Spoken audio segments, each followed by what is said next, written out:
Good evening, ladies and gentlemen. If you'd have a seat, please.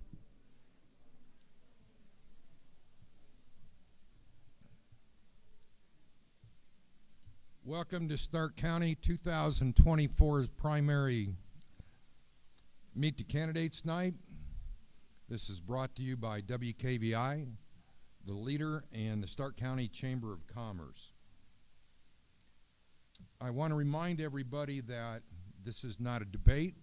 This is just a Meet the Candidates Night. I'm sure the candidates would welcome you afterwards, one-on-one, to meet with them to answer any individual questions you may have. We had quite a number of questions submitted. The representatives from both parties have had a chance to go through these questions. We've combined some. If they seem like they might be attacked towards a specific individual, those may have been taken out. I remind you that this is a primary election. It is not the general election. We are selecting candidates. Indiana is one of, I believe, only 17 states in the country that has an open primary. So if you haven't voted in a primary election before, you know that you have to declare either Democrat or Republican, and that's the only ballot you can get, not both of them. You cannot cross over. In other words, if I want to vote for a Democrat for city council and I'm supporting a Republican for county commissioner, I can only pull one ballot or the other. That does not lock you into being a Democrat or Republican for the rest of your life. It just registers you in that party for this particular election. Each candidate will get 3 minutes, and what we will do is the candidates for each office, we will bring them all up and have them sit here at the same time. You'll have your 3 minutes. Please pay attention to these two ladies here that are going to give you 1 minute left, 30 seconds left, 15 seconds left, and then a big red stop sign. If you go through that stop sign, they have a pocket full of pebbles that they will be throwing at you. And then we will ask questions. Not everybody has to respond to the question. If a candidate feels that they want to respond, they are welcome to get up, and they have 1 minute response on those questions. Okay, we are ready to begin. The folks running for Starke County Commissioner, so Lonnie Bolin, Tony Black, Mark Gurley, and Michael Vandermark. If you would come up and have a seat, please.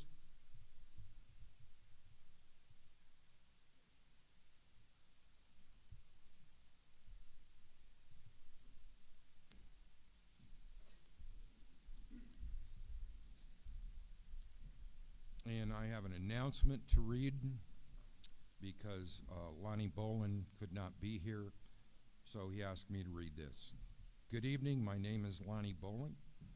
As Director of the City of Knox Planning Commission, I regret that I am unable to attend the Chamber of Commerce WKVI Leader Meet the Candidate Night due to a regularly scheduled meeting on the first Tuesday of this month with the Planning Commission.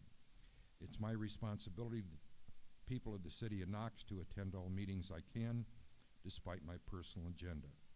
Throughout the upcoming months, there will be several more opportunities that I can take questions and give answers to the best of my ability. I realize that not all issues with Starke County can be fixed overnight. Moving forward, if elected, we together can make a future brighter for all of us.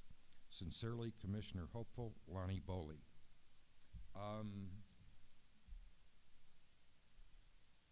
I guess we won't ask Lonnie any questions, will we? Okay. So, first up, Anthony Tony Black.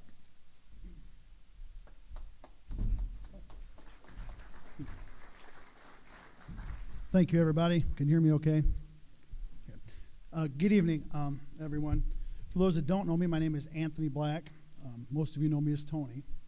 I'm going to start off by giving you a little bit of background about myself. Excuse me. I moved here from Capac, Michigan when I was 12 years old. Until that point, I came down, I spent the summers with my grandparents and also with my extended family. And until that point, that's where I lived. We moved to North Judson, where I attended North Judson Sanpere High School for 2 years before moving to Knox, where I spent the remainder of my years of school. During that time, I worked at KFC, if anybody remembers that, and I did come to the rising rank of head chicken fryer. After high school, I met my wife, Rachel Newcomer Black. We decided to get married and raise our daughter, Courtney, here in Starke County. In 2005, I started my business, T&T Auto Inc., and in 2010, we built a brand new facility on State Road 8. Many of you have watched us grow considerably. I'm proud to say that we have employed as many as 14 people, and we currently employ 11. Over the years, T&T has sponsored many local organizations, such as Starke County Youth Club, 4-H, community services, and many more local charities and benefits.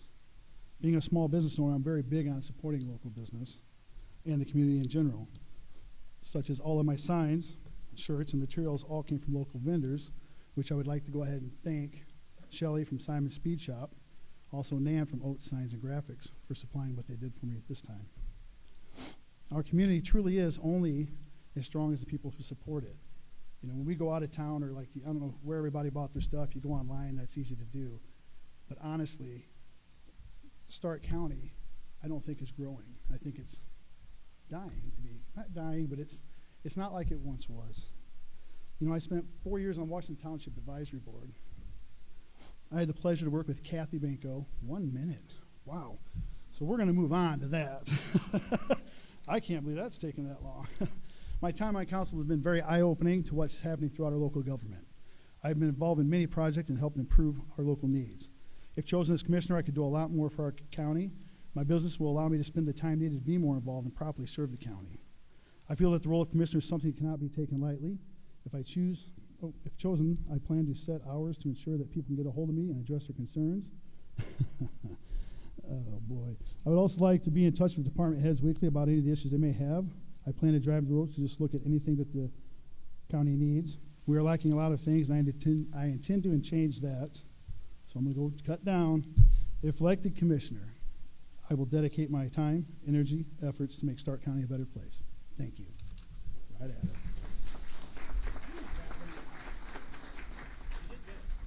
For those of you that did not get a program, these are the folks involved in Commissioner District 1, Republican Mark Gurley.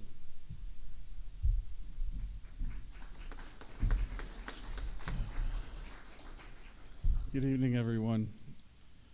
I want to say it warms my heart to see so many people to come out and have the interest to see what their candidates, what the people who want to lead their government have to say to them. I am Mark Gorley. I am your Starke County Commissioner. 4 years ago, I chose to run as your candidate for commissioner. I did this because I knew all of you who were going to the polls to vote for President Trump deserved a candidate for commissioner on your ballot that you could cast your vote for in good conscience. Someone who shared your conservative values and would work with the Republican leaders you had chosen at the state and federal levels to make sure you had the greatest number of opportunities to prosper here in our community. In those 4 years, I've been an advocate for the strengths of Starke County. Every action I have taken as your county commissioner has been to increase the amount of commerce and the quality of economic activity available to you so that you could live your lives as you chose and pursue happiness in your own way. And we've needed every opportunity we could get in the face of the disastrous fiscal policies that have come out of the White House since 2021. My goal has been to reclaim as many of your tax dollars from our federal and state governments through the use of the grants and initiatives that were available to improve what we have here in the county. And we do this, I've tried to do this in a way that provides long-term strengths and not the short-term stopgap measures, which won't really provide any true opportunities for the stable growth we need here. As commissioner, I have and I will continue to work extensively to make our county a leader, an example to the rest of Indiana of what a small but prosperous county should look like. In recognition of some of these efforts, the commissioners of every county in northwest Indiana, 16 counties that are north and west of Howard County, where Kokomo is, that's 48 county commissioners in total. They've, for the last 2 years, chosen me to be their Northwest District President on the Board of Directors for the Indiana Association of County Commissioners. And last year, in response to legislation passed by the General Assembly, the governor appointed me to serve on the newly created Indiana Civilian Cyber Corps Advisory Board, which will create a team of volunteer cybersecurity experts that can respond to incidents that cripple our infrastructure, similar to how we respond to natural disaster statewide. I proudly serve to defend your rights and liberties with honor, courage, and commitment. I am committed to excellence and the fair treatment of all. I am Mark Gorley, and I am your Starke County Commissioner.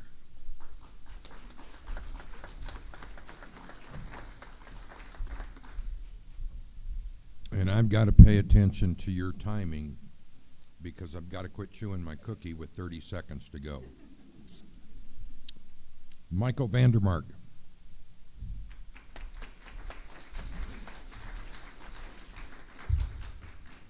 So I got to be honest, I wasn't really quite sure what to expect here tonight, but this is a great crowd.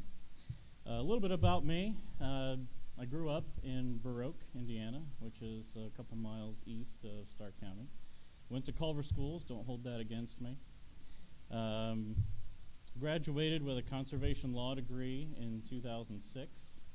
I also became a registered wildland firefighter at that time. Shortly thereafter, I moved to Colorado for a couple of years. Back-to-back years, 2007, 2008, I climbed Long's Peak in the Rocky Mountain National Park. After that, moved back here. My wife and I built our house on the original Vandy Mark farm here in Starke County. We've lived there now for about 15 years. Started farming row crops probably in 2011 or 12, and then raising Texas Longhorn bulls after that. 2010, I started an HVAC company here local. 2014, I ended up selling that to a much bigger company and taking a management position at Plymouth Foundry, where I am today. In 2013, my wife and I got married in Estes Park, Colorado, and really just focused on our farm work until finally in 2022, we decided that we were going to have our first and only child, Adeline. After that, that's kind of led us to where we are here today. I've spent a lot of time talking with folks in the community the last couple months on this campaign trail. Met a lot of good folks and listening to their concerns. Some of the top things I hear about is, of course, industrial solar. A few things on that folks have brought to my attention that I think we can do some work on. A lot of folks would like to see a moratorium. A lot of folks would like to see a county acreage cap. Increased setbacks from property lines, property value guarantees, and property rights for non-participating landowners. And I think all of those things are maybe being slightly overlooked right now, and I think it's something that we should definitely take a look at as a community. I know that this has been a decisive topic now for a number of years, and I think we can work with the community to find a way to bring the community back together on it. Industrial solar battery storage is, some people say two different things, perhaps it is. People would like to see the county create an ordinance against that, and I agree that that is something that should be accomplished. Another thing that's been brought up in the county is the overspending. Obviously, we can't fix the past, but I think we can continue to work towards improving that in the future. Government transparency is a big one, and hopefully we can get that cleaned up in the future. Thank you.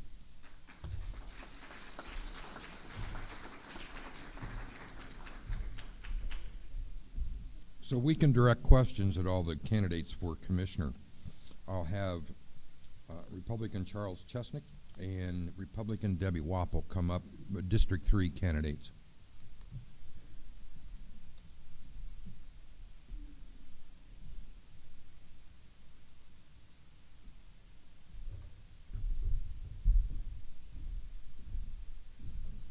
Mr. Chesick will go first. Thank you, Jerry.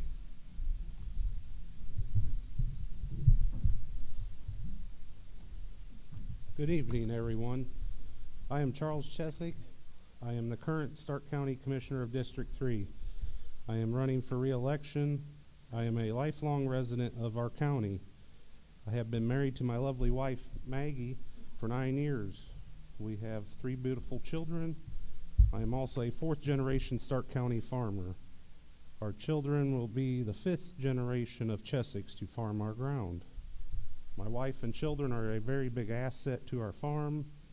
They jump in to help at every chance possible. I have loved every moment of farming. It is hard work, dedication, and decision making at its finest. Farming has played a big role into helping me with my role as Starke County Commissioner. Some of my accomplishments while being Commissioner are that I fully supported the CCMG, which is Community Crossing Matching Grant Program, that awarded funds of $6,174,325 for roads and bridges since 2017. Funds were applied towards some of our 58 bridges and 799 miles of roadways. During the historic flood of 2018, I supported countywide efforts to help with the flood damage. I supported the meal program for families during COVID using 2 grant funds totaling of $250,000. I worked with our first responders to recover to full staff and added ambulance rigs after the pandemic caused a nationwide shortage of paramedics and EMTs. The safety of our citizens will always be first priority. I've supported the remodels of our 1898 Starke County Courthouse. It is one of the county's main assets. It is, after all, 126 years old. I was president of the Board of Commissioners for a consecutive 5 years. I have been a Drainage Board member for 9 years. I also currently sit on the Planning Commission Board. I want to continue making Starke County a great place to create a home and build a family. I will continue to actively listen to the questions and concerns of Starke County residents so every voice is considered. I believe the county can do better to find compromises for adjoining landowners of solar and changes to the ordinance. I will work to retain the rural culture of Starke County for the many that have lived here or moved here for that main reason. I will continue to support all local businesses that have in this great county. Also, as always, I will make sure to respect all taxpayers. I appreciate your vote on May 7th. Thank you.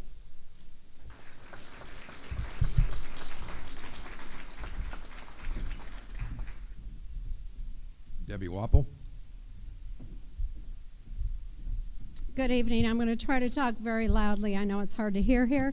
I want to thank the Chamber and WKVI for promoting this and hosting this tonight. And I don't want to spend my 3 minutes talking about myself. That's something you can ask me later if you care to. But I want to talk about my awesome experiences of campaigning around Starke County. I've knocked on almost 600 doors in the last 5 weeks, and I have met people, and it's been my greatest honor to meet Purple Heart recipients, Gold Star families, and people of this county.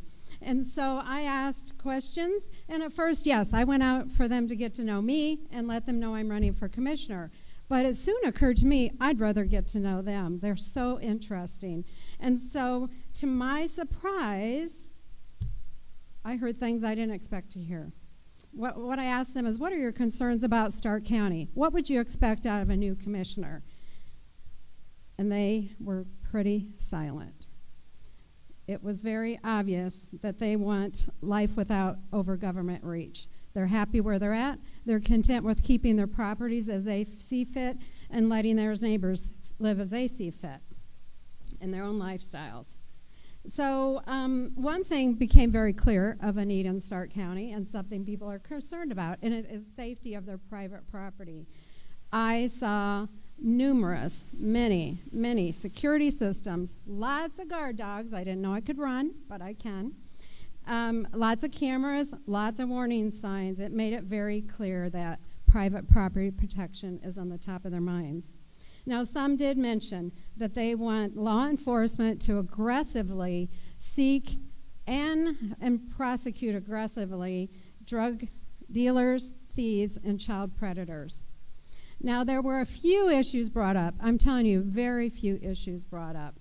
One was roads. We like quality roads, they say, and we'd like to have our roads well maintained.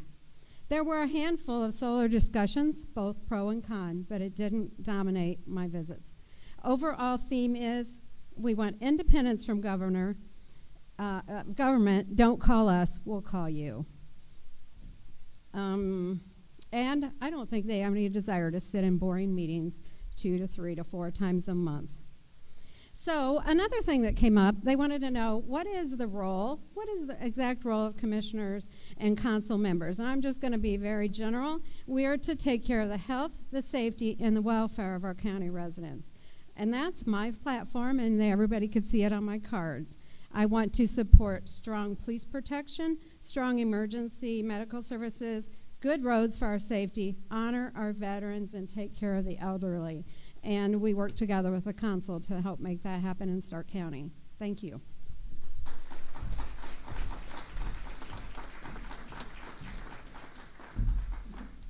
Okay. Some of you have attended these before and know that when it comes time for the questions section, we sometimes get 2 or 3 questions.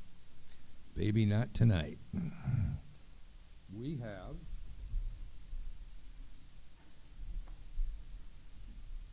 a deck of cards of about 52 of these puppies. We have combined some of them.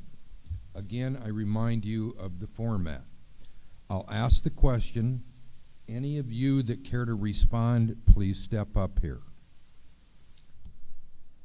How will you ensure transparency and accountability in your decision-making process as a commissioner?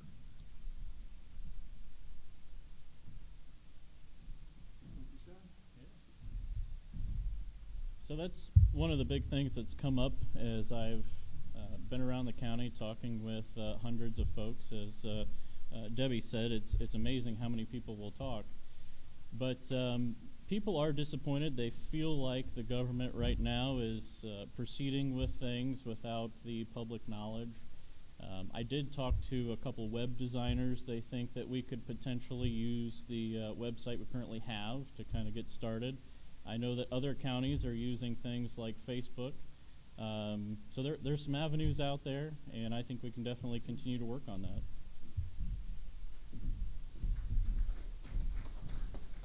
I'd like to say, number one, I'd put a microphone in the community meeting rooms so that people can hear what's going on during the meetings. I'd like to ask strategic questions, probing questions of the people before us to see exactly what they need, how they need it, and when and why, so that the public can hear it all during the meeting instead of before. And be out in the county and be not just an open door, but an ear among the crowd.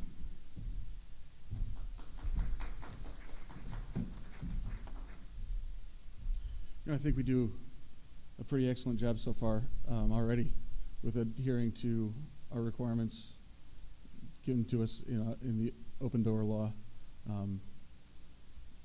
Yes, I agree. We need to upgrade our live streaming capabilities, to make sure, and we will have that. That's one of the things we'll be required to do next year by state law.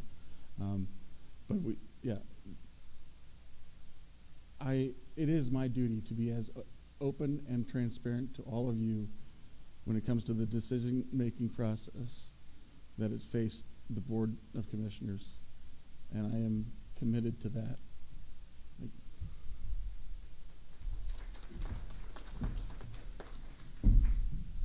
So unfortunately, my speech was longer than what my stopwatch said when I did it, because I timed that. Basically, yes. I think we do an okay job for what we're doing. Obviously, yeah, we need to upgrade the equipment, in the commissioner's room and do that kind of stuff. But, the other thing, too, is being out there as your role as commissioner. and going to the department heads and doing different things like that so you can come back and be more transparent, know what's going on, you know, overseeing the things you're supposed to oversee and doing the things you're supposed to do. That's how you're going to get that, so you can be transparent and let the people know what's going on. That's all I have to say. Thank you.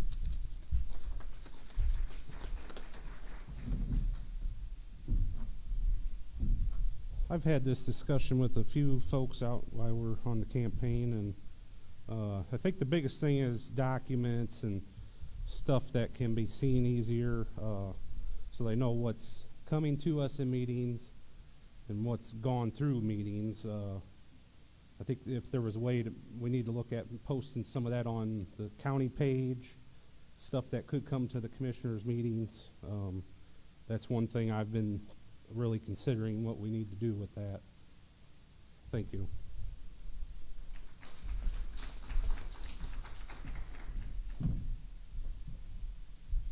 Let me remind all the candidates, not this one sitting up here, that this is being broadcast on WKBI, and luckily it's radio and streaming because Lenny and I both have a face for radio.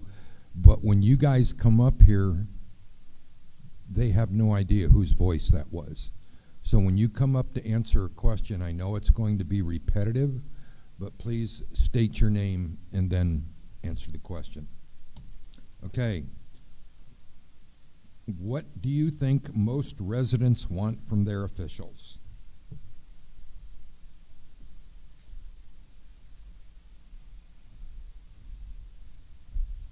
More than anything, it would seem that in the interactions I have with people, what they want from their officials is a government that does not get in their way and does not cause them any more of a burden in life to face than what everyday living already presents to them. And I am committed to making sure there is as little red tape at the county level to be hassled with, and I will, and this will be an important topic next year. I will remain committed to ensuring that Starke County does not pass a wheel tax. I am Mark Gorley, your county commissioner.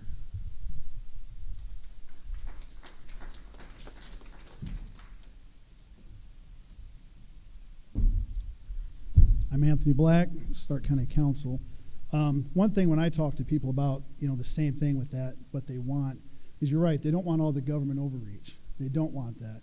But what they do want is a government that's efficient in doing what they're supposed to do. You know, they don't want somebody out here, you know, doing the things that don't need to be done. We don't need this extra little stuff. We need, right now, Starke County, we border Marshall. We got Porter. We've got LaPorte, so many other counties that have bigger tax bases than us. And they can afford to do so much more than we can. Our employees and everybody like that needs to, you know, we need to take better care of them and do things. And that way we can, you know, it's just one of those things where they just want less government, but they want a better run government. Thank you.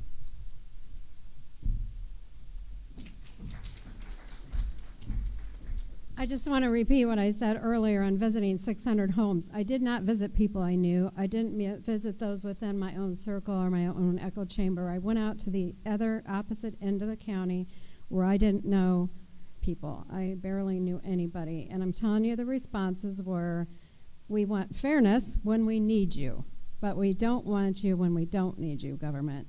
When there's ordinances to be followed, they want them fairly and consistently followed.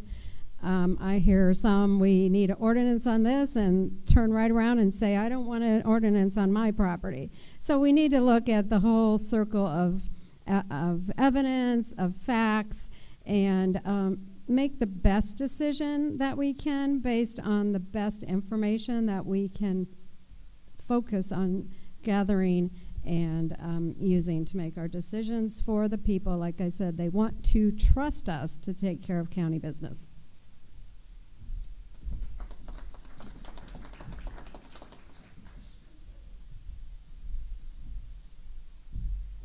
Are you in favor of a battery storage in Starke County?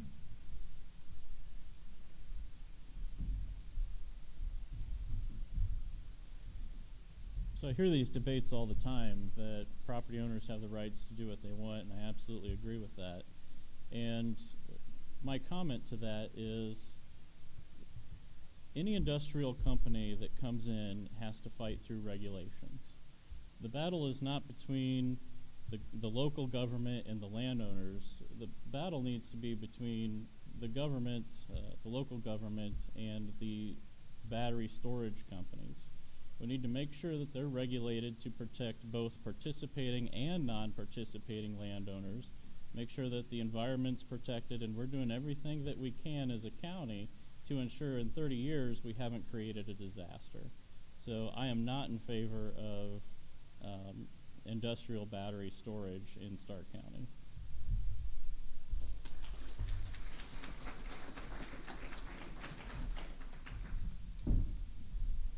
A little bit on that.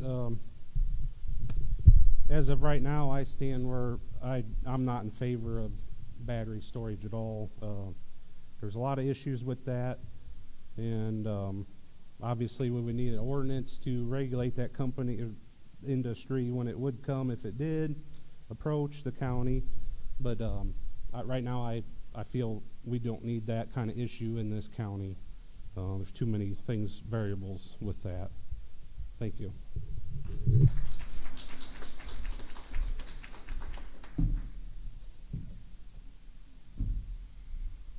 Well, fortunately, this is a problem that our state legislature has already solved for us.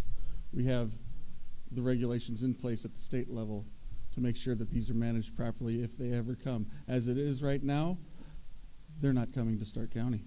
We won't have any solar battery storage to worry about for quite some time to come.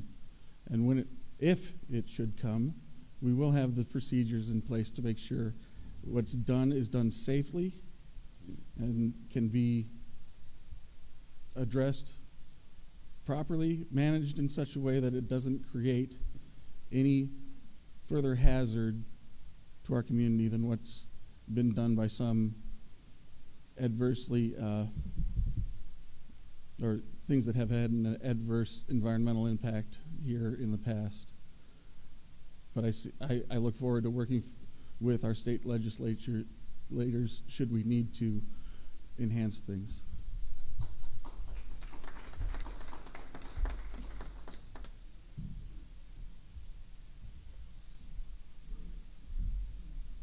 Again, I remind the candidates when you step up, please state your name.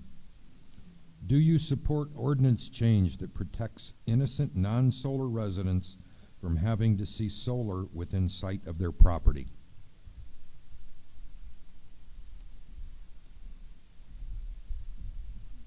So this is kind of in the same vein as the battery storage. I think this county's done a really good job of setting up the ordinance to promote the solar in this county. And again, I have nothing against the landowners that did it. I think that it's a lot of money on the table.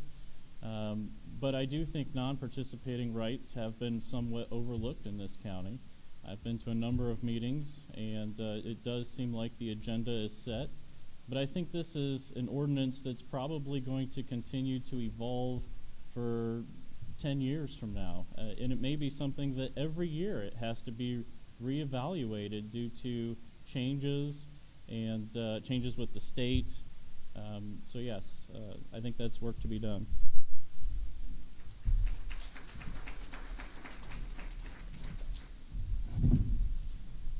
With that, that's one other thing on the campaign trail. We've heard a lot about solar issues and changing the ordinance and helping neighboring landowners with their properties also, which, I mean, that's should be done. I mean, there's a lot of issues that setbacks, the way the screenings are done, there should be more screenings. But the biggest thing was the setbacks. I mean, we're 50 foot from a property line, so that's quite a bit of difference from what it should be. And property values, I mean, we've heard all over the board, up or down, and I want to see if we can have that something better on paper with that. Thank you. I'm Charles Chesick, current commissioner.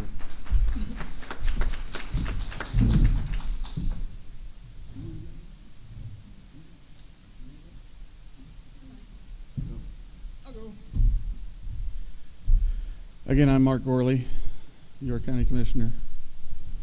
I will not vote for any regulation based on aesthetics. If we're going to start deciding what can and cannot be here just because someone thinks it's ugly, there's a lot of us going to have to leave Starke County.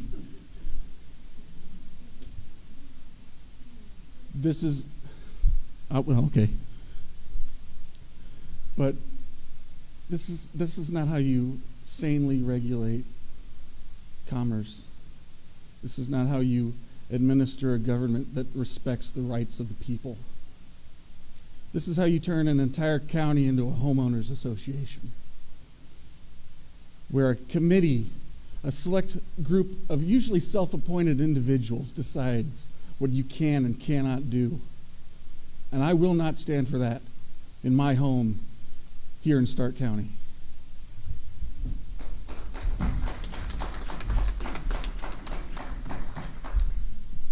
I've been known to be strongly in support of private property rights, but I also say combine with a good neighbor policy. Don't throw all landowners in the same pot and say people haven't worked with their neighbors. Number two, are we a trusted people or aren't we?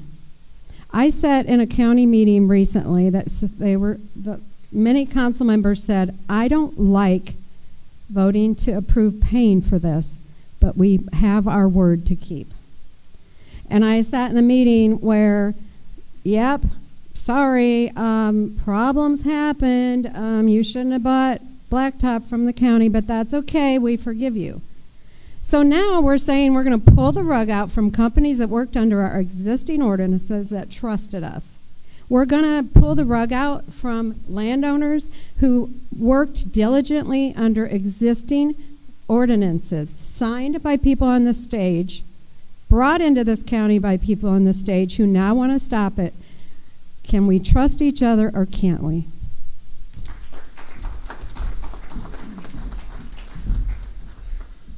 Anthony Black here, Starke County Council. Just being a small business owner, one of the things I truly believe in is, private property rights, capitalism, and the American dream. That being said, I don't want to see anybody's property, that they're discontent with it and things like that. But like Mark said, there's a lot of things to look at here in Starke County that we may not find friendly. And I don't think we should do anything from the solar companies to go out from under them. But, if it's one of those things where maybe we get some kind of grants or something like that, maybe we could do something in certain cases. But otherwise, I think we need to leave it alone. Thank you.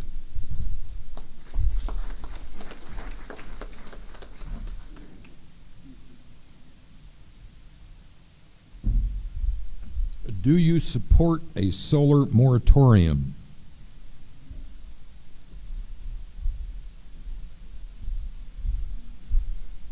Again, I'm Mark Orley, and no, I do not.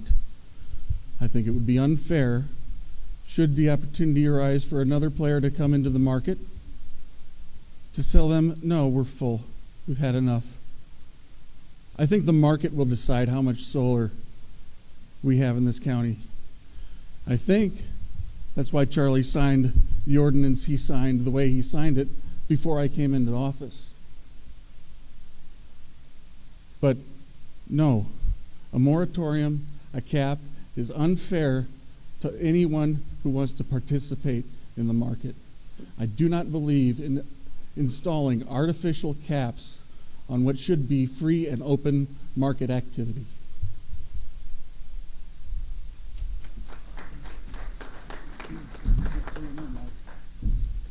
Anthony Black, Starke County Council. While a moratorium may need to be discussed one day, currently it's clearly stated the current power grid required to support Starke County will be achieved with the projects being discussed currently. Maybe at some point, but what they've currently got planned, it sounds like we won't need that. So I think right now, where we're at is where we should be. Thank you.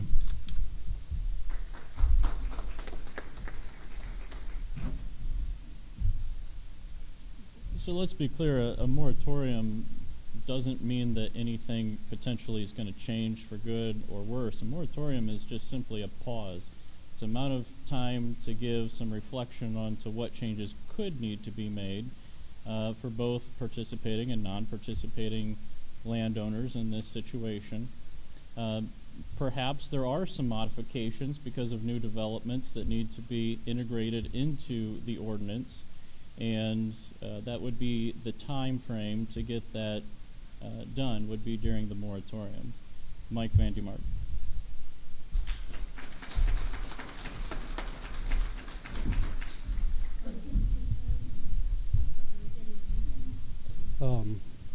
When it comes to a moratorium, I believe that's something we need to look at, because we want to, there's, like I said before, there's so many variables that are coming out, and just a lot of people are concerned with everything now that they're seeing the projects.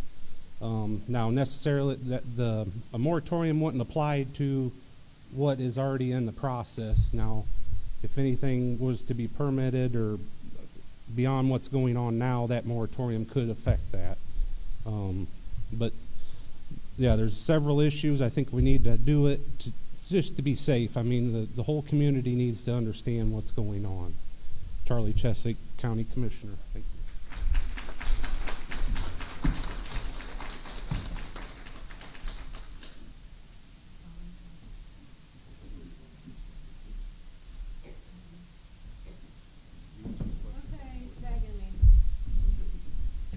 We had years of planning. Did we not foresee some problems ahead of time? That's what leadership is about. These ordinances were signed, they've been reviewed, they've been reestablished. They were brought back to the Planning Commission. They were reviewed and reestablished. They were brought back to the commissioners. It was reviewed. Everybody got their say-so that wanted it. There were 40 articles on WKVI over a series of years telling people there are solar projects coming. At what point is enough enough? I do not want to see the county covered with solar panels, but I do not want to go back on our word with people who trusted us.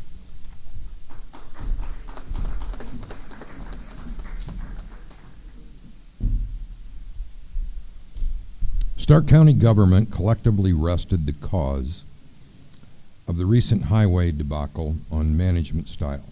They claim to have taken a hands-off approach concerning individual departments. Do you plan to continue that management style, pardon me, exhibited by the current Board of Commissioners and Council?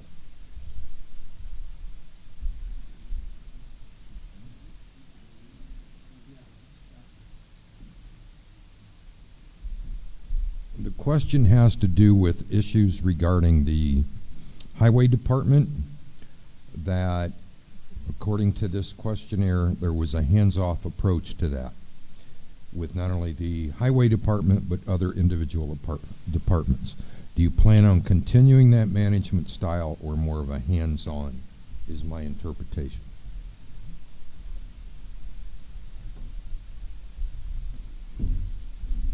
Charles Chesick.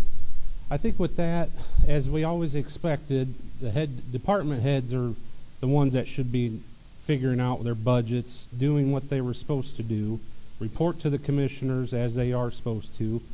And with the highway scenario, that was the lack of the department head out there doing what he was supposed to do.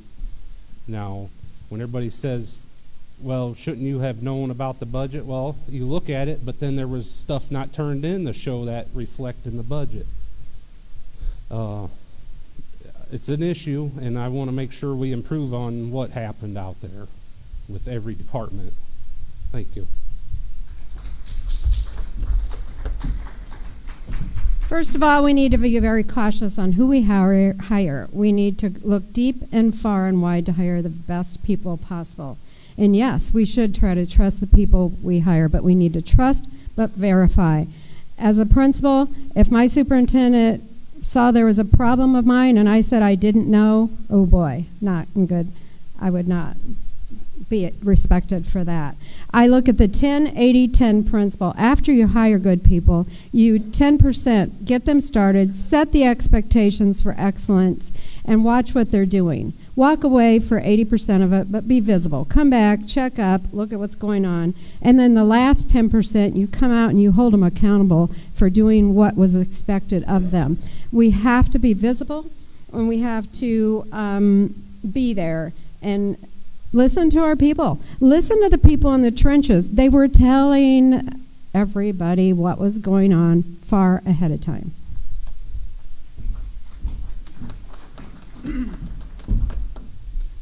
Anthony Black here. Now I'm gonna kind of disagree on that. I think commissioners, which whatever you're over, I feel like commissioners should be also held responsible, just like the department head. I truly feel like maybe you don't look at the books every day. I think we should have a liaison from the council to each department, checking that stuff over as well. But it's so much more than that. If you go out here, okay, and you walk into a department and you see piles depleted, or you know that you're already over budget, but there's a brand new equipment sitting there, or you see equipment broke down everywhere. I mean, there's just so much more to that than just saying, well, you know, I'm pretty upset about that whole deal, being on council, and I think there could be a lot more done on all of that. I'm not saying micromanage you guys. I'm saying go out here and look at what the EMS, you know, look at what, you know, annex what everybody needs and be active with it. Thank you. Anthony Black. Thank you.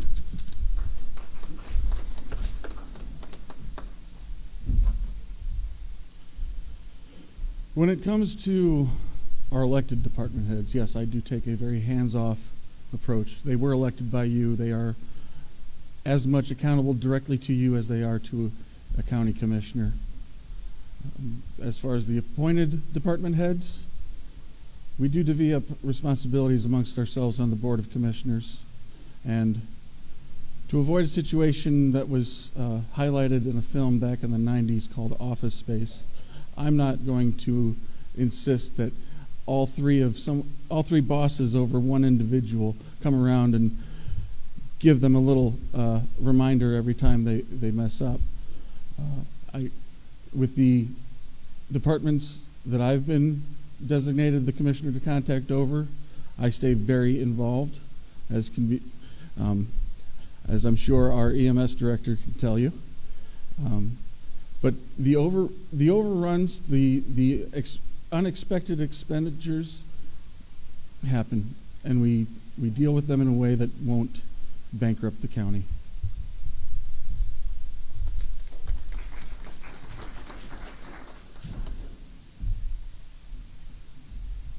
So in my line of work, people make mistakes every day. We hire new people, and when you see those mistakes, you have to recognize the real problem. Was it the person, or did they not have the right tools for the job?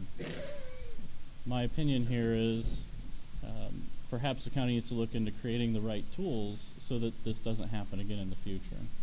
And I think that could be easily done, and I don't think it would cost the county a lot of money, and it might even create a little bit more transparency.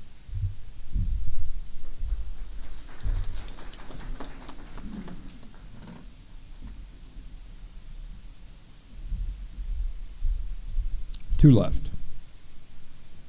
What strategies do you propose for attracting businesses and investment to our rural areas without compromising its natural beauty and sense of community?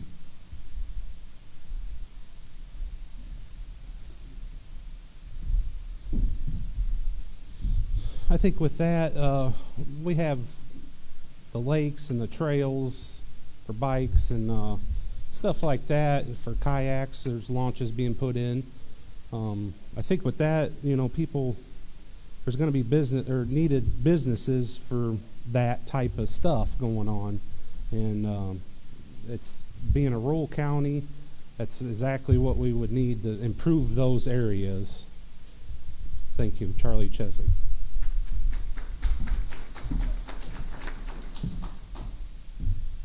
So it's kind of interesting because a group of us have these meet and greets throughout the county, and actually all of us were there. I don't think Tony here could make it, but there was a giant group discussion about this very thing at our last meet and greet, and everybody chimed in. A lot of great discussion there. One of the things that brought up multiple times was how to utilize our park system and how to get more people to come visit Starke County. There was a gentleman there from Bass Lake that was pretty adamant that we could really focus on our lake system. We have Lake Max just into Marshall County, and perhaps more camping in the area. We've got the rivers. It's a new culture to really get into kayaking. So perhaps we can focus on that. It wouldn't cost the county a lot, but we could potentially get the word out to come visit Starke County.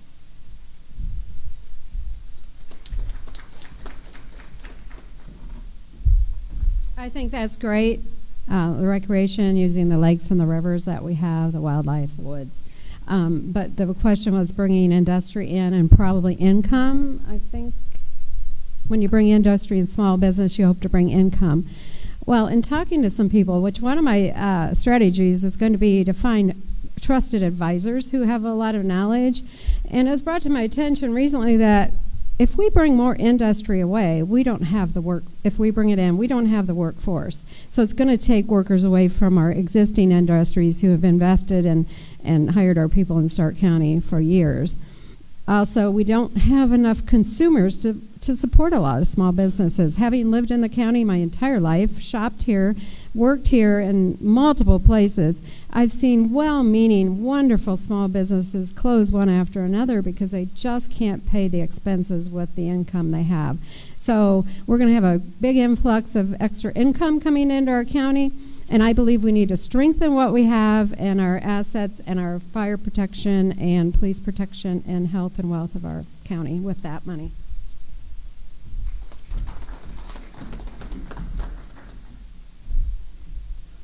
So one thing I kind of mentioned, I'm sorry, Anthony Black. One thing I kind of mentioned earlier about county assets and things like that. So one thing, we've got the beach out there, you know, the campground, things like that. And on council, we give them a sizable amount of money because that is a county-owned property. And I think things like that, with all the new housing going out there, that gives us a little more revenue for the small business and things like that. Being a small business owner, I can tell you it is tough here in Starke County. I actually, I send my guys out Elkhart Way and things like that, and I bring a lot of our revenue back here to people here at home. But, you know, there's not an easy way, but yeah, the kayak launches, things like that would definitely help. Thank you.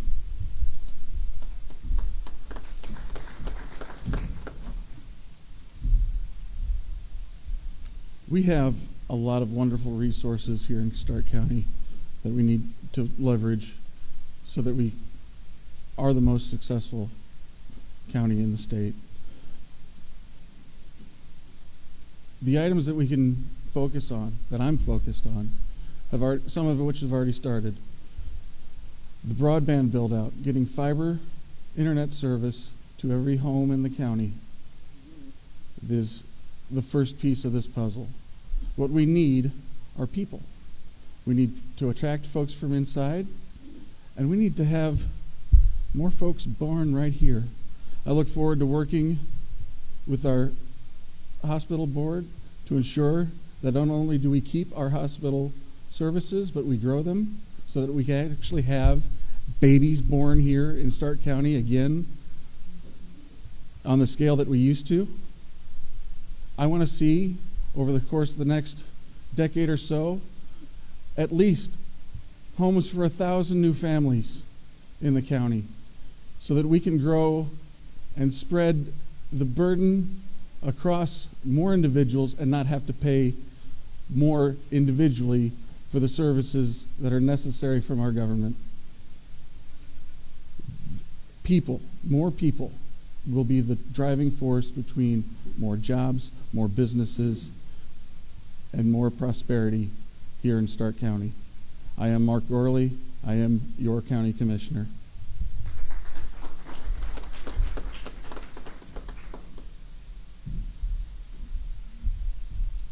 There were a number of questions over solar, more than what we've already covered. We tried to combine some of those questions. I would suggest, if you are solar focused, that you make it a point of getting together with these candidates and get their individual thoughts, directions they want to go in on that. Last question. What do you see as the most important issue to address in Starke County? How will you address it? And if elected, what's the first thing you'll work on?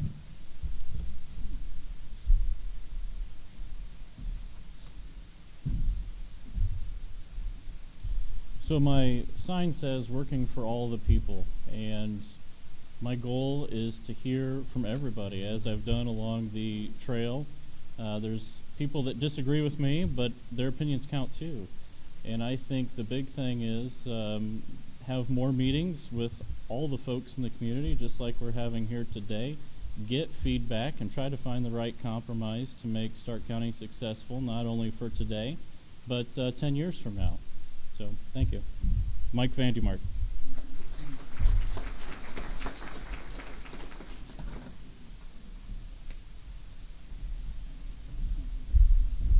I'm glad I'm the only lady voice because I keep forgetting to say my name. My name is Debbie Wapple. So the first thing I will do for this county is improve myself. I'll study, I'll learn, I'll ask questions, I will seek trusted advisors, not just those who think the way I think, and I will get out in the county to find other people to give me their opinions.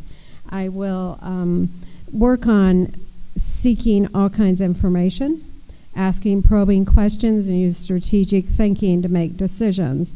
And I think what the best thing I can do for this county is to support the businesses and the industries that are here and strengthen our services that are here.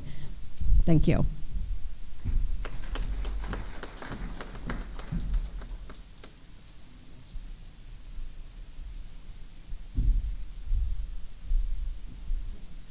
It has been and will continue to be my goal to protect the individual liberties of you all, to develop incentives to attract new business, which will create jobs, to work with the council to find ways to fund better incentives so that we retain the quality county employees that we have and we attract new competent individuals without having to worry about pay rates that leave us with the individuals even Walmart doesn't want to hire. My goal is to enrich the strength of Starke County, to make this the place that we are all proud to call home, and that everyone in the state of Indiana is envious because they can't.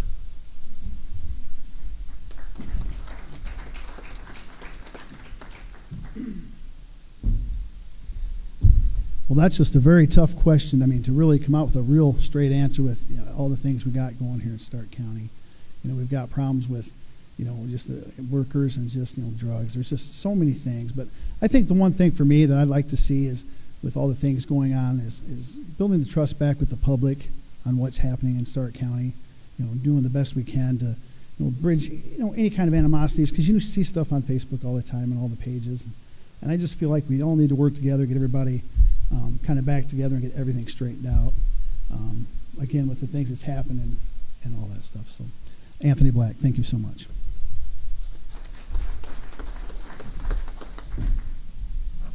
Charles Chessie.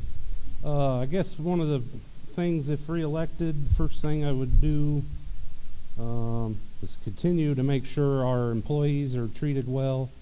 And obviously, I know a lot would like pay raises, but that's an issue in itself. That's a long process there, and that's and then continue to make sure everyone, all taxpayers, are heard. That's my goal all the time.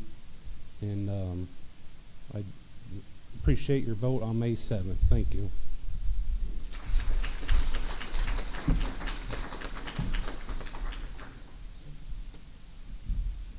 All right, that's it for questions for the commissioners. You folks can have a seat. Thank you.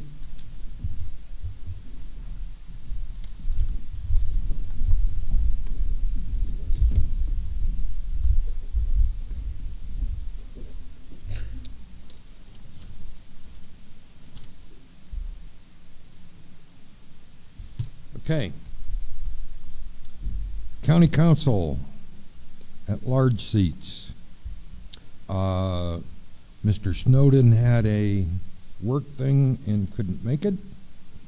Todd Linebuck.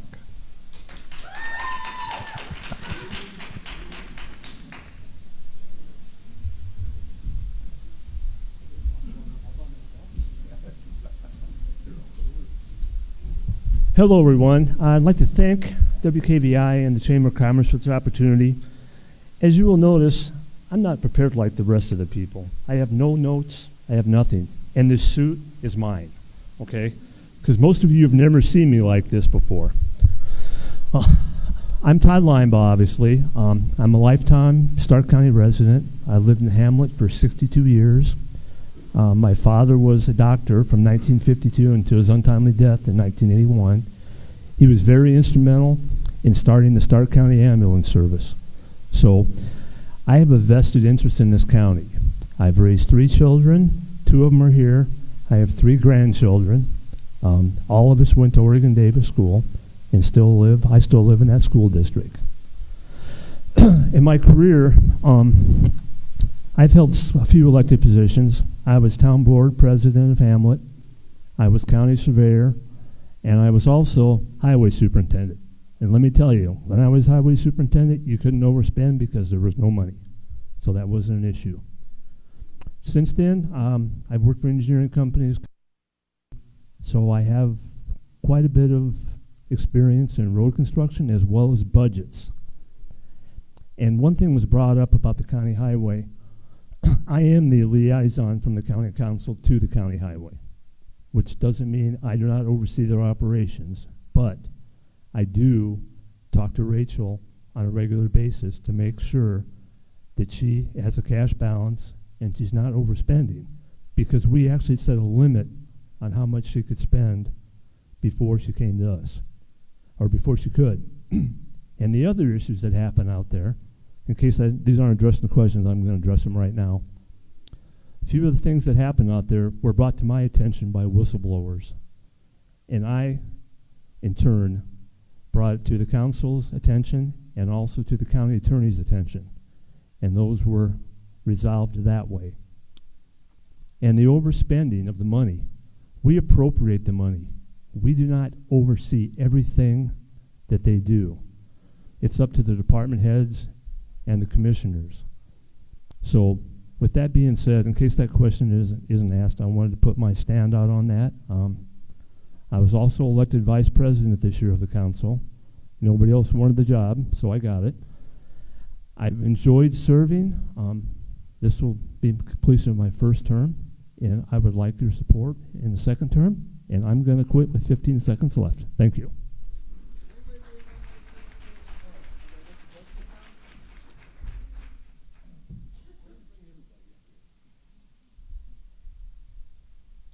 I did. I brought everybody up that's running for county council. Well, you're the only one here. Which means that you have to answer each and every one of these questions all by yourself. No. Here's what we'll do, Todd. You didn't fall asleep. You were listening carefully to the questions that were answered before, whether they were about solar, the highway department, any of the rest of the issues that were raised. I'm going to take a little bit of executive leeway. I'm going to give you 3-4 minutes to address any and all of these questions that you would like to respond to. Okay? All right. I thought you remembered them. I thought you memorized them all. I did memorize them all. In general, your thoughts on the solar program, individual rights. In general, the solar programs, let's set one thing straight right from the start. The county council has no control over ordinances or voting for solar. All we are the money mechanism. My personal feeling, and I've made this well known to some people, is I believe in property rights more so than anything, because I do have the tattoo on my hand that says don't tread on me, and I really believe that.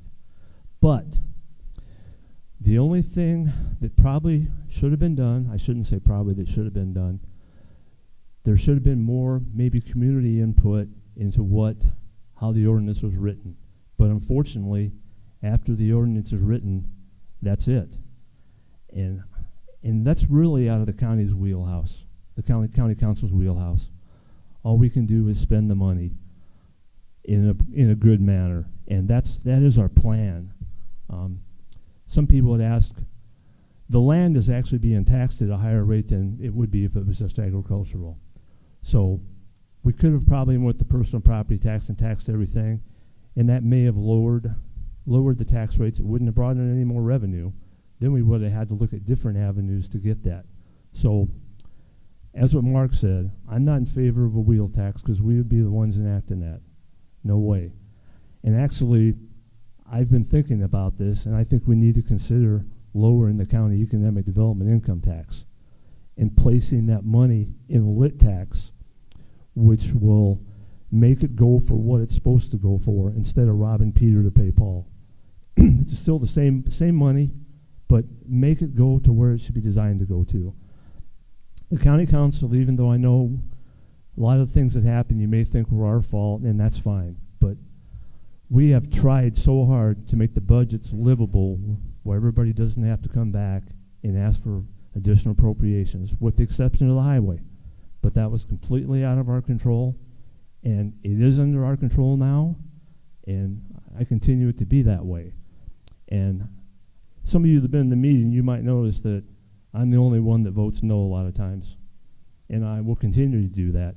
I am a Republican, a conservative, a constitutional conservative through and through, but if I think something is not for the will of the people, I'll vote against it, plain and simple. I'm Todd Linebaugh. Thank you.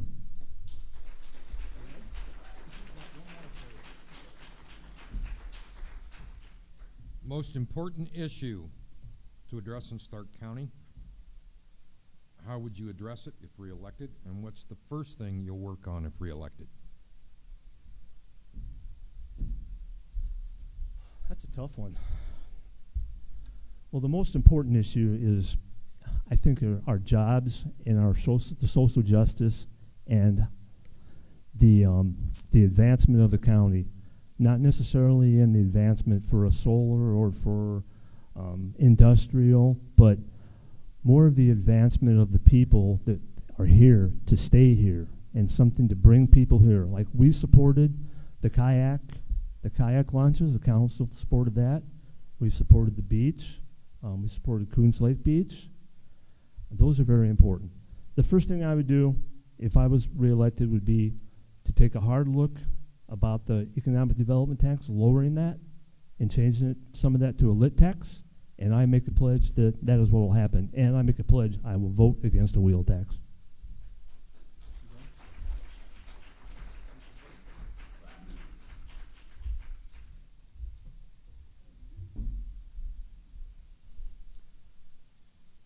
Starke County Surveyor Gwen Rentz is the Republican, and Thomas Schouten, I don't know if Thomas is here.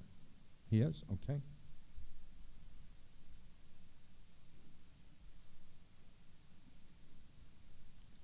Thomas, you will speak first, and we have a question specific to the surveyor when you guys are done. Evening, everybody. My name is Tom Schouten. First of all, I would like to thank WKVI and the Chamber of Commerce for providing the candidate night with the opportunity to speak for here at Starke County. My name is Thomas Schouten, I just said, and I am running for county surveyor. I have lived here in Starke County for 25 years. I've raised 5 daughters. I am committed and invested in the community. I have been a member of the First Christian Church for 15 years, and the last 5 years, 2 of those I was a deacon. In the last 3 years, I've been an elder. I graduated from Vincennes University with an associate's degree in applied science.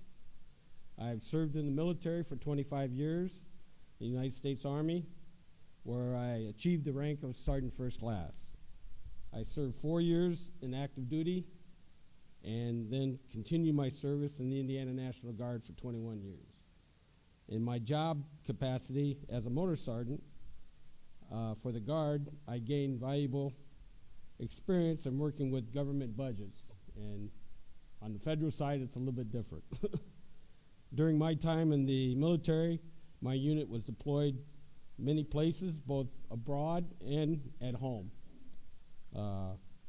In one such case, we were deployed to Camp Shelby, Mississippi, in the aftermath of Hurricane Katrina, in which we will help facilitate and return the normalcy of the area. We set up generators, provided fuel, supplies necessary for energy, to establish communication and lights to the area.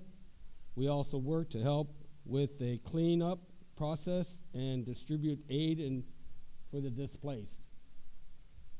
Also in my work experience, I have been judged to be a hard worker who is adaptable and can learn the skills required to achieve my goals.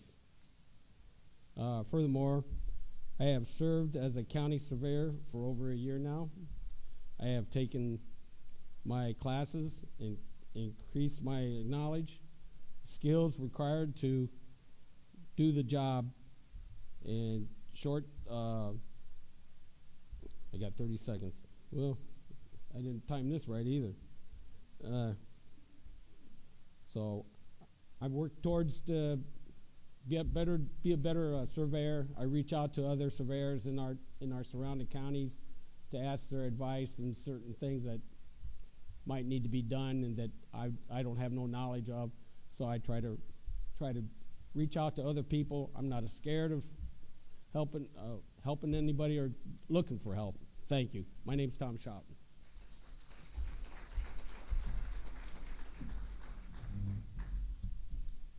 Good evening, everyone.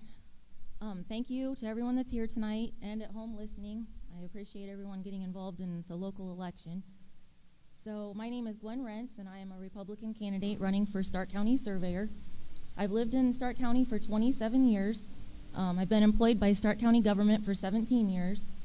In addition to working full-time, I also assist with field work with an area farmer doing planting season and fall harvest. And my husband and I share a great love for the outdoors. In our downtime, we enjoy fishing the area ditches and rivers, and we also enjoy finding morel mushrooms and searching for deer antler sheds and looking for Indian artifacts in the area, and then relaxing on our small hobby farm. I also enjoy reading and studying the history of the Grand Kankakee Marsh and the river being dredged. I'm on some boards. I am vice chairperson of the Starke County BZA, a member of the Alcohol Board, president of the Starke County Government Safety Committee. I'm recording secretary for all 4 drainage boards, a member of the Indiana Wildlife Federation, member of the Indiana Association for Floodplain and Stormwater Management, and a proxy for the Starke County LEPC, and I'm a notary public. I'm also a certified IDEM stream monitor. I've attended several conferences and workshops that are beneficial to my current position as deputy surveyor, as well as beneficial to the surveyor position. I have attended basic and advanced GIS training.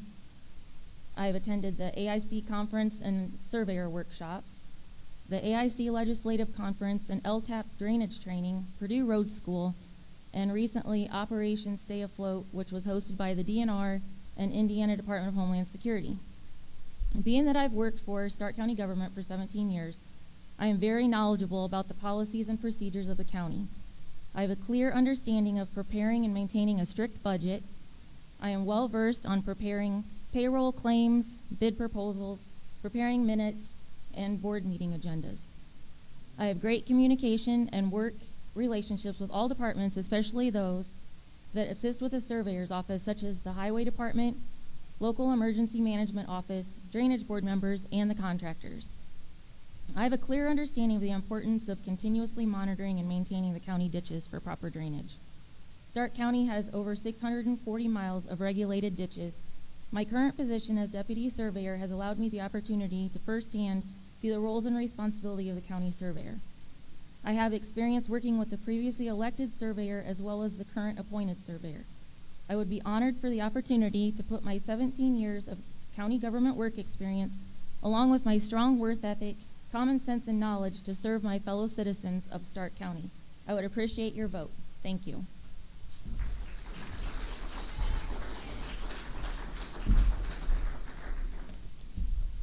There were two questions for the surveyor. One had to do with the difference between a surveyor and a civil engineer, but I think that would probably have to be something to be Googled. Do either one of you know the answer to that? Okay. Okay.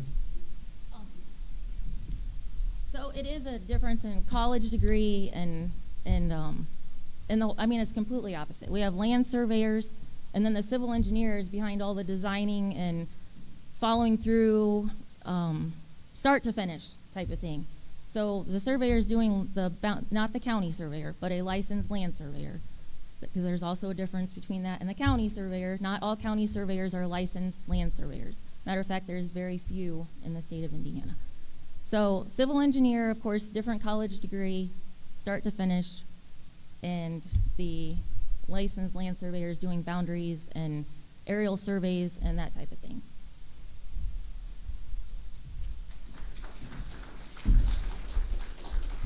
Okay, the question for both of you, what exactly does a surveyor do? And what do you bring to the office to be surveyor?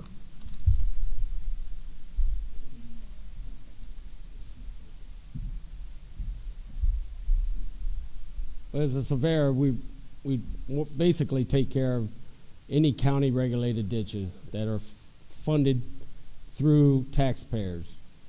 We try to go out there and we look at all the ditches and get with the community, and sometimes it's the community that informs us what's wrong in certain parts of the county, and we'll go out there and look at it and identify what the problem is and try to fix it.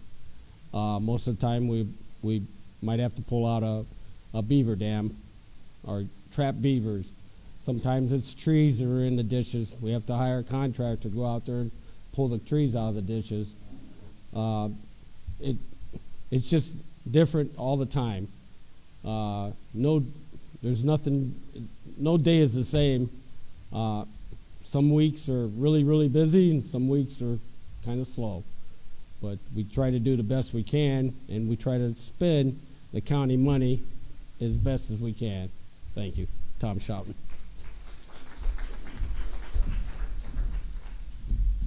So one of the roles and responsibilities of the county surveyor is to keep track of 5% of the section corners each year, which that is contracted out typically. It has been for a long time because we haven't had a licensed land surveyor in Starke County for many, many years. And something else, like Thomas had stated, of course, is maintaining the ditches, having good communication with the highway department, the farmers, the citizens in general that are affected by watersheds in their area. Of course, it is also dealing with the contractors a lot and sending out bid proposals and following through with communication with them, making sure they're doing the job specifically as it was supposed to be in the bid proposal. Not making sure they aren't dredging the ditch and too low, digging too much out. So it is a lot of hands-on out in the field, checking things out, looking for beaver dams, looking for log jams, and keeping an eye on things now when we've been getting all this rain. Thank you.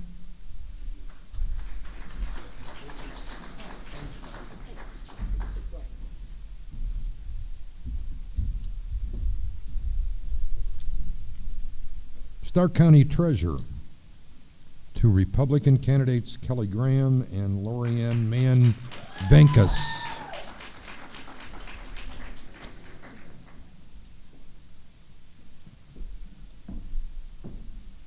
Okay, Kelly, you're up first.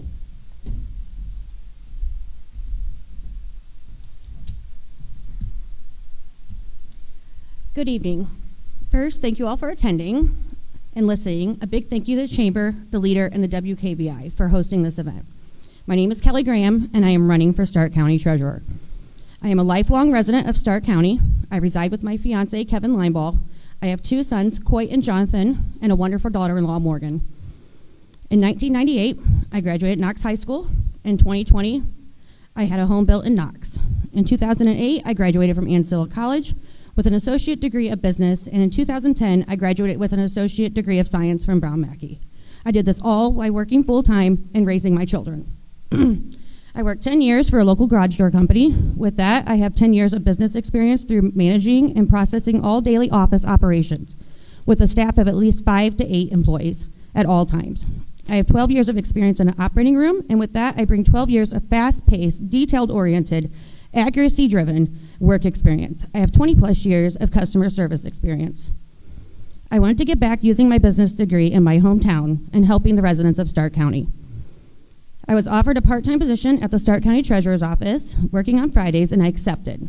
A month after, I was offered and accepted the full-time position as first deputy treasurer.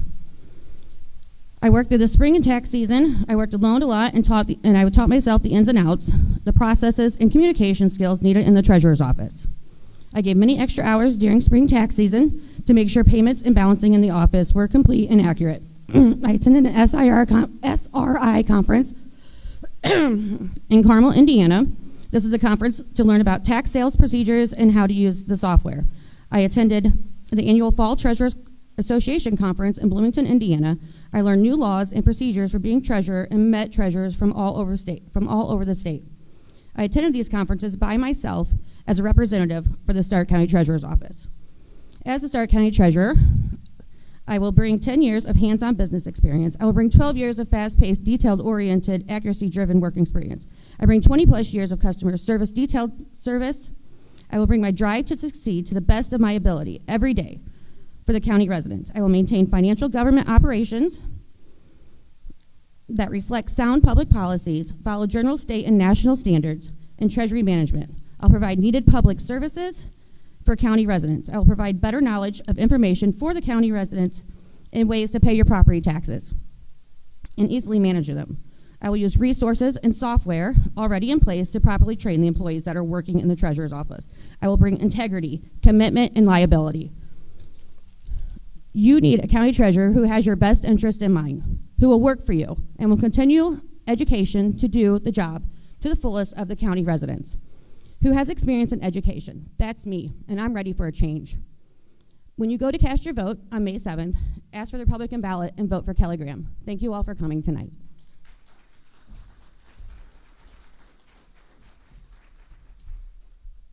Lorianne Mann Venkus.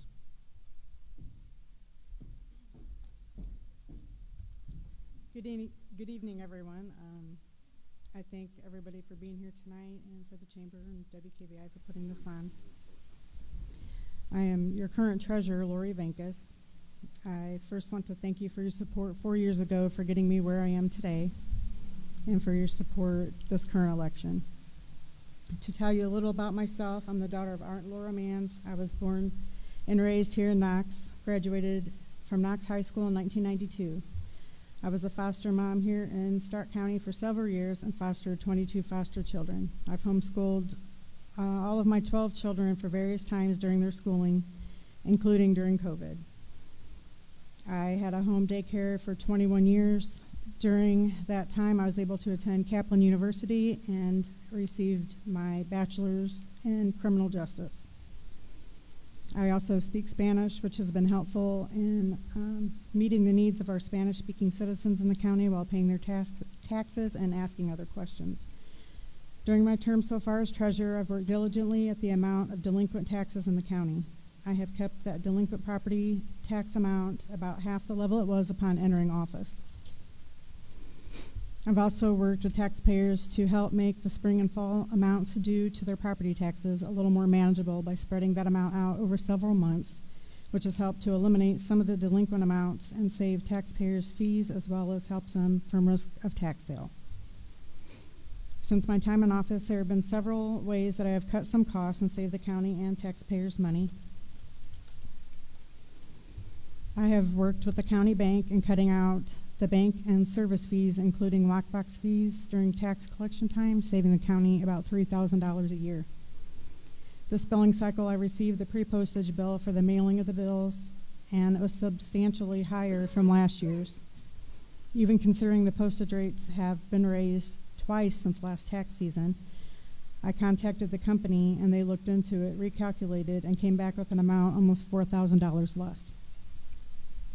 I'm currently investing in a new credit card processing service that will lower the tax fees to those using credit cards or debit cards to pay for fees or property taxes or other services in the county, but would exclude the courts at this time. The bills this year are currently on the printer, maybe being printed as we speak, and they will be mailed out by the 15th. I've loved serving the public this past 3.5 years, and I look forward to being your treasurer again for the next 4. Thank you for your support and your vote on May 7th. Thank you.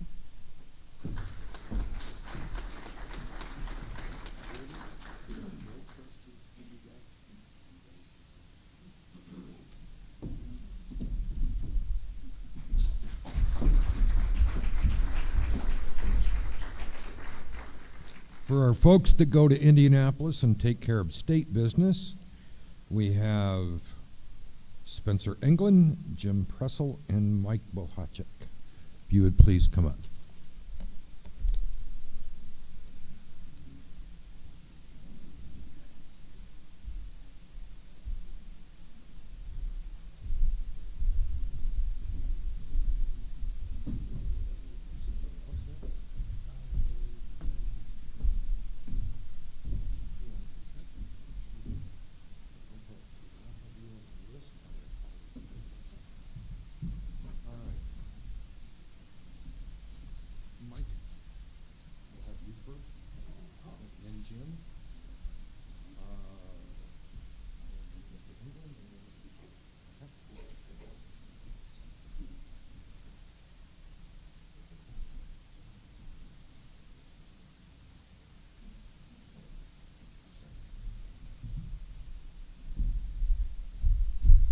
Good evening. It was a great session, and I'm going to spend the next 37 minutes explaining all of it to you. So I'm just going to ignore your time cards. So I'm State Senator Mike Bohacek. Thanks for coming out tonight. Thanks for hosting this. So it was a great session. We got a lot of things done, but I'm not going to talk about what we did in this session because now we need to look forward about the things that we need to do going forward. You know, it's easy to talk about bills that we passed and things that we did, but we've got a problem in the 8th District. We don't have accessible labor delivery prenatal care for our moms. We don't. There's nothing here in Starke County. There's nothing in Plymouth. So my goal and what I'm going to strive and continue to work for and fight for is to make sure that every woman in the state of Indiana can be within 30-minute drive of good, high-quality prenatal and labor delivery care. We owe it to our kids. We owe it to our moms. We're a pro-life state. We need to be pro-whole life and make sure that we have healthy moms, healthy babies. We absolutely have to do this. But then also we have another issue too, is about half the kids in the state of Indiana are born on Medicaid. And 40% of our families statewide are on Medicaid. And we've got to fix that. And the way we have to fix that is to do one big thing, and that's to elevate the income to the state of Indiana. So as we are looking at economic development opportunities, which the state does have a hand in that, and also so do our locals, is to make sure that we are holding them accountable to make sure that these are jobs that are going to elevate the wages. Because the only way we get folks off Medicaid is to make sure that they're making enough money so they can actually not qualify. And we can absolutely do this. This is the kinds of things that we need to start working on. We are moving forward with trying to work on some of our drug pricing to try to get some arms around that, to get some lowering of those costs, because they are escalating way quicker than inflation. And a lot of that has to do with insurance companies and that buying process. So we've got to get our arms around that. That's very, very important to lower costs to all of us. Everything's getting a little bit too expensive. So you guys always throw those cards up. You just anyway. So I'm like I said, I'm looking forward to representing you guys again. I just finished up my 8th session, and it's an interesting place in Indianapolis. So kind of fun that we can come down there with a bunch of great ideas, and you start out with 500 bills and you whittle it down to about 190, and it's the way it's supposed to be. The process works. So I look forward to your support, and I have 30 seconds left, and I will yield that time to Representative Pressel.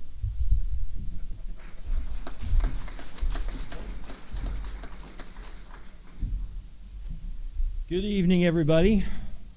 I'm Jim Pressel, State Representative, District 20. I am not in the Senate, and I thank God for that every day. So we make wise decisions in the House, and I like to poke fun at the senators because I can. So my opponent didn't show up here tonight, so I'm not going to waste a lot of time on a political campaign speech. You heard a lot of people offer up thank yous, right? WKVI, the leader, the chamber. I want to thank all the candidates that came out. I mean, how many candidates did we hear from tonight that spoke with so much passion? And that's what it takes to be a good public servant. These people are in it for the long haul, and it takes a lot of courage to get up here and do what they just did. Take those tough questions and really mean it. Talk to you from the heart. And then I want to thank the listeners. Not everybody can make it to an event like this tonight, but it matters. These events matter. The people matter.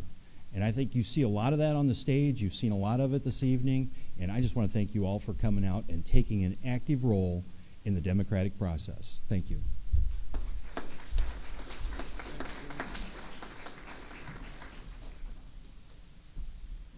All right. Spencer England.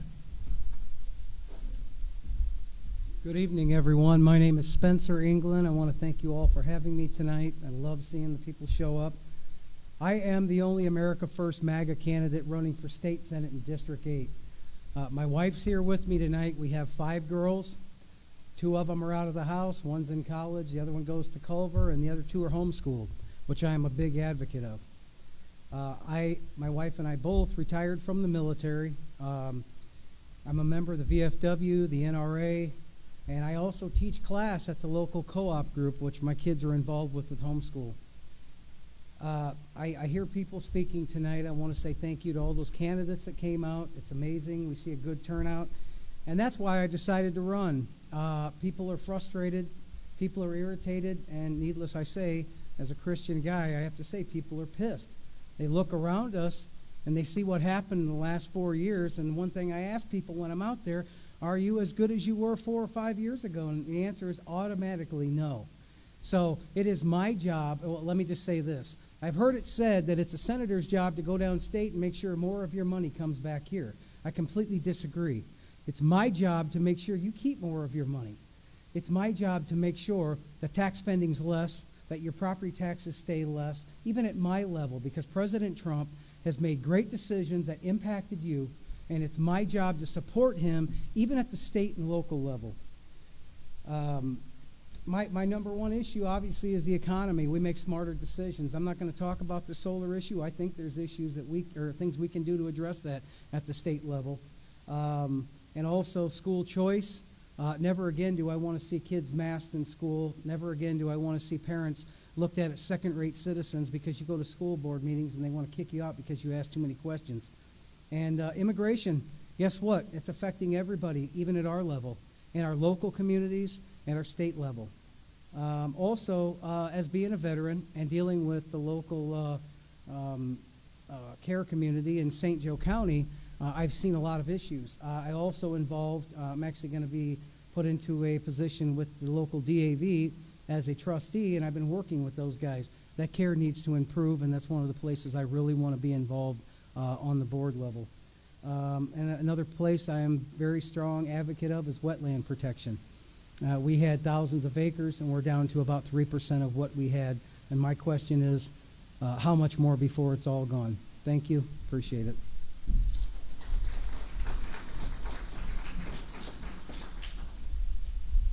Leon Smith.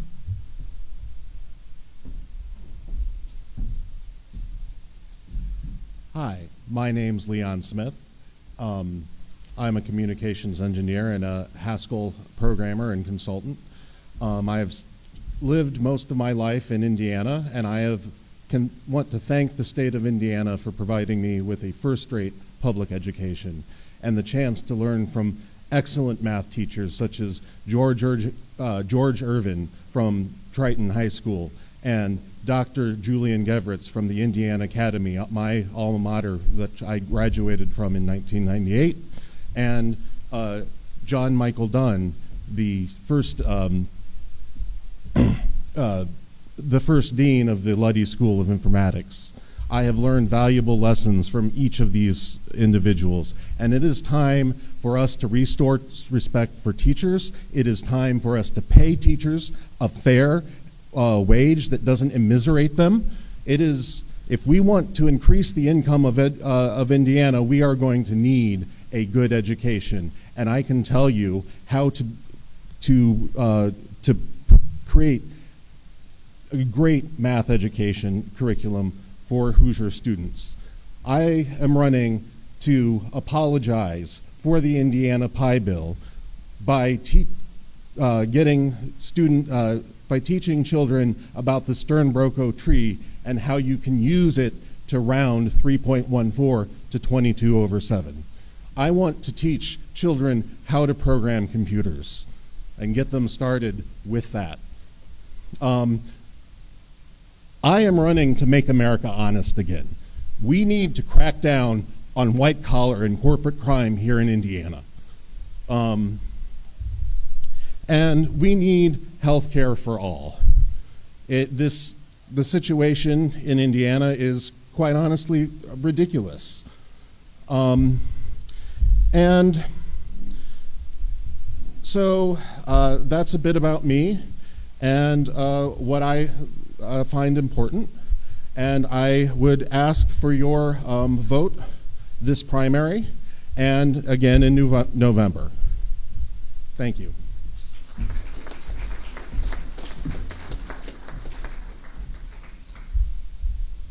I know you gentlemen are absolutely heartbroken, but we used up all the questions for the commissioners and for the county council. So thank you.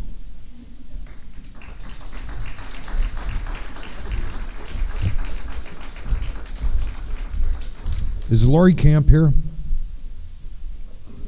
Yes? Okay. Lori is the Democrat running for U.S. Congressman in District 2.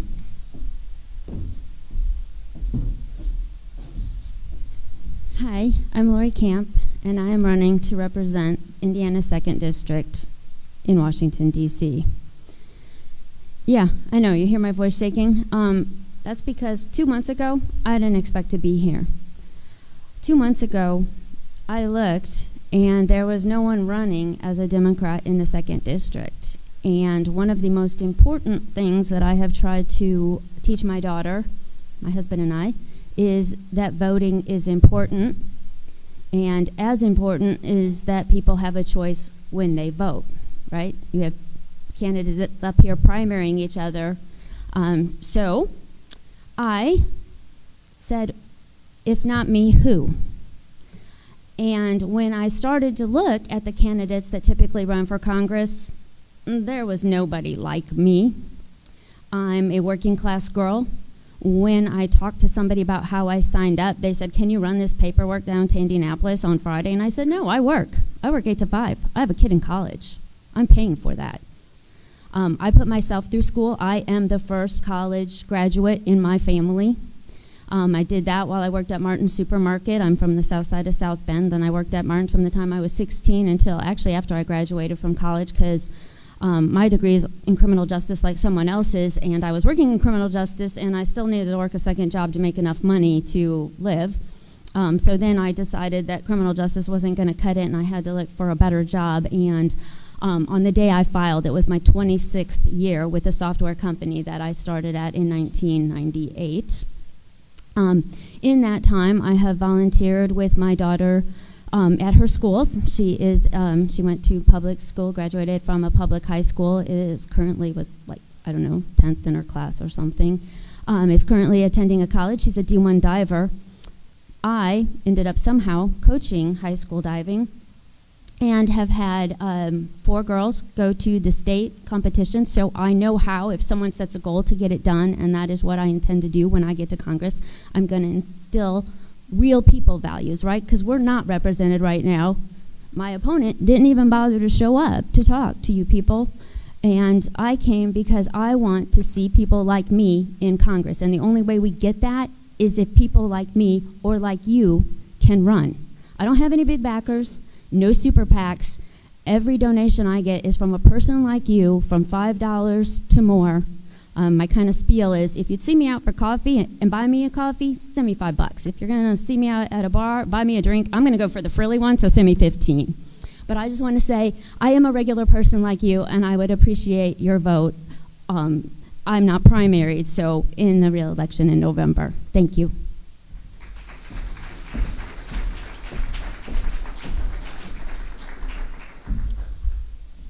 That covers all of our candidates. I want to thank you all for staying awake.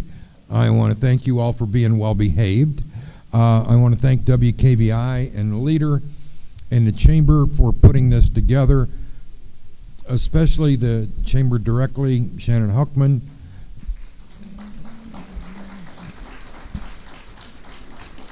I want to thank our two timekeepers. You guys did amazing. You only had a couple folks go a few seconds over. That's great in my book. I've said this before at other Meet the Candidates night. Thank you. Jim said it, kind of stole my thunder a little bit, but thank you to everybody who's running. You know, it's real easy to sit and complain, but it's not always so easy to stand up and do something about it. So for all of you that are running for office, good luck. Again, May 7th, if you're not registered to vote yet, you have a few more days, but not long. That's for the primary election. General, when we actually elect the office holder, is in November. Thank you to everybody that showed up. Good night, ladies and gentlemen.